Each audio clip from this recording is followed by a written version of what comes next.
एक गरीब गांव में बूढ़ी माँ और उसका बेटा भोलाराम रहते थे।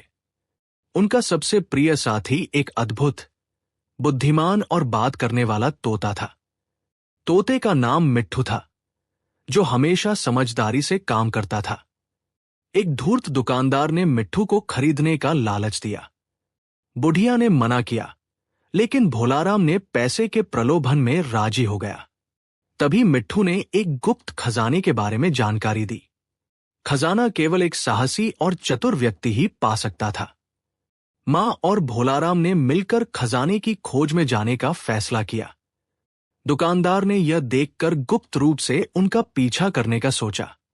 उनका सफर घने जंगल से शुरू हुआ, जहां अजीब सा डर था।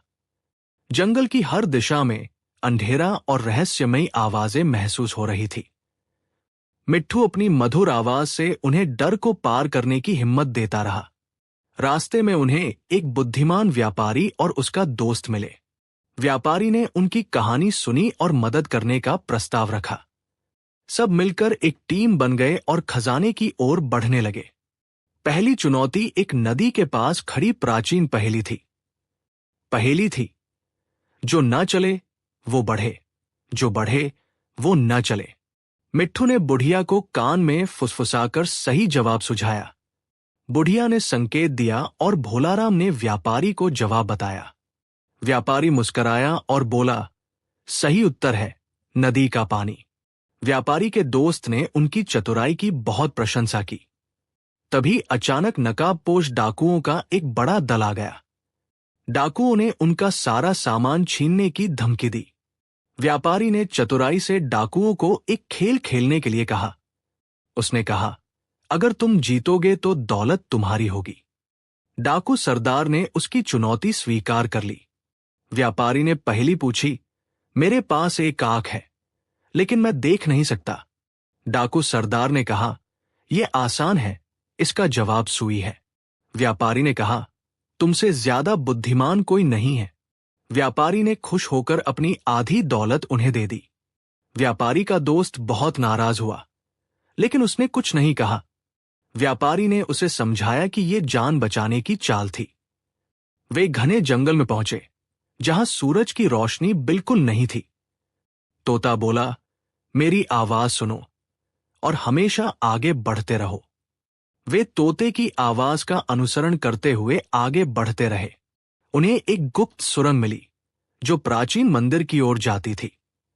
सुरंग के अंदर अंधेरा और सन्नाटा महसूस हो रहा था। अचानक एक विशालकाय सांप उनके रास्ते में आ गया।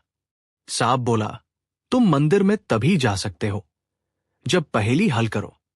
पहेली थी, मेरी एक आंख है, पर मैं देख नहीं सकता। व्यापारी ने जवाब दिया, उत्तर है एक सुई। सांप ने मुस्कुराते हुए उन्हें आगे जाने दिया। तभी दुकानदार उनके पीछे पीछे मंदिर में आ गया। उसने व्यापारी से मिलकर खजाना लूटने का प्रस्ताव रखा। व्यापारी ने उसकी बात को नजरअंदाज किया और आगे बढ़ते रहे। मंदिर में और भी कई पहेलियां हल करनी पड़ी। तोते ने हर पहेली का सही उत्तर बताया। वे एक विशाल कक्ष में पहुंचे, जहां एक मूर्ति खड़ी थी। मूर्ति के हाथ में एक खाली मुट्ठी थी। तोते ने कहा, अगर खजाना चाहिए तो मूर्ति के हाथ में कुछ रखो। भोलाराम ने अपनी लाठी मूर्ति की मुट्ठी में रख दी। तभी गुप्त दरवाजा खुला और तेज रोशनी बाहर आई। अंदर सोने चांदी और रत्नों का विशाल खजाना था। दुकानदार खजाने को देखकर बहुत लालची हो गया। उसने खजाने को लूटने के लिए जल्दी कदम बढ़ाया। व्यापारी ने उसे रोककर कहा, यह खजाना तुम्हारा नहीं है। व्यापारी का दोस्त तलवार निकालकर सामने खड़ा हो गया। वह बोला, मैं तुम्हारा हूं और मेरा नाम छल है। सब हैरान थे कि वह दुकानदार का साथी निकला। दुकानदार ने व्यापारी से कहा, तुमने मुझे कैसे पहचान लिया? व्यापारी ने उत्तर दिया, तुमने डाकू के सामने पहेली का गलत जवाब दिया। दुकानदार गुस्से में अपनी जेब से चाकू निकालता है। वह कहता, मैं इस खजाने को लूटूंगा ही रहूंगा। बुढ़िया ने अपनी लाठी से दुकानदार को जोर से धक्का दिया। दुकानदार गिर गया और उसका चाकू दूर जा गिरा। भोलाराम ने दुकानदार को पकड़कर वहां से बाहर निकाल दिया। दुकानदार हार मानकर रोता हुआ वहां से भाग गया। व्यापारी ने मामबेटे को उनकी जीत पर बधाई दी। वो मुस्कराया और उन्हें छोड़कर वहां से चला गया। तोते को पिंजरे से बाहर निकाला गया और मुक्त किया गया। तोते ने भोलाराम से कहा, तुमने मेरा काम पूरी तरह कर दिया। भोलाराम ने पूछा, कौन सा काम? मिठू? मिट्ठू ने कहा, तुमने साहस और चतुराई से खजाना पा लिया। भोलाराम ने कहा, यह खजाना अब तुम्हारा है। तोते ने कहा, यह खजाना मेरी मां का है। बुढ़िया हैरान हुई, ये क्या कह रहे हो? मिठू?